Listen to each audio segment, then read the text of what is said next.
வணக்கம். தகவல் தம்பட்டம் யூடியூப் சேனலுக்காக செய்திகள் வாசிப்பது கவின் பாலு.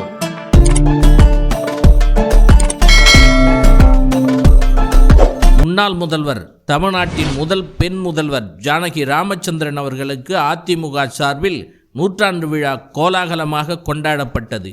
விழாவை கழக பொதுச் செயலாளர் எடப்பாடி பழனிசாமி முன்னின்று சிறப்பாக நடத்தினார். விழாவிற்கு நடிகர் ரஜினிகாந்துக்கு அழைப்பு கொடுக்கப்பட்டிருந்தது. விழாவிற்கு நேரில் வர முடியாத காரணத்தை சொல்லி ஏவி ஒன்றை தயார் செய்து அனுப்பியிருந்தார் போலும் ரஜினிகாந்த் அவர்கள். அது விழா மேடையில் எல்இடி திரையில் ஒளிபரப்பப்பட்டது. அந்த ஏவியில் எம்ஜிஆர் புகழும் ஜானகி அம்மையாரின் புகழையும் பெருமைகளையும் பேசிவிட்டு தன் நிலைமையை அவர் விளக்கி பேசிய விதம்தான் விழாவில் ஹைலைட். நான் 2017 அரசியலுக்கு வருவேன் என்று சொன்னேன்.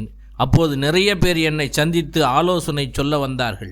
அந்த ஆலோசனைகளை கேட்டிருந்தால் அவ்வளவுதான், எல்லாவற்றையும் இழந்து நிம்மதியையும் இழந்து சென்றுவிட வேண்டியதுதான்.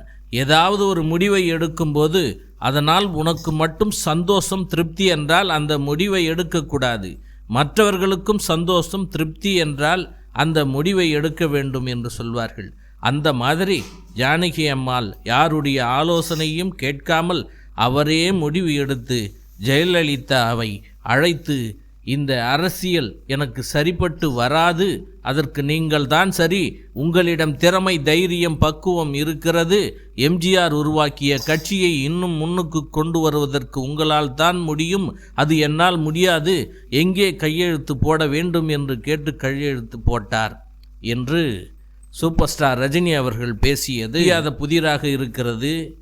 ரஜினிகாந்த் அவர்கள் யாரை திருப்திப்படுத்த இப்படி பேசியிருக்கிறார் என்று ரசிகர்களுக்கே குழப்பமாக இருக்கிறது, பெரும் ஏமாற்றமாக இருக்கிறது. சமீபத்திலே நாம் தமிழர் கட்சி ஒருங்கிணைப்பாளர் சீமான் அவர்கள் இவரை சந்தித்து அளவலாவி பேசியது மக்களையும் மேலும் குழப்பத்தில் ஆற்றியுள்ளது என்றே சொல்ல வேண்டும். இவர் எப்படி முடிவெடுக்கிறார், என்ன முடிவு எடுக்கிறார் என்பது ஆண்டவனுக்கே வெளிச்சம்.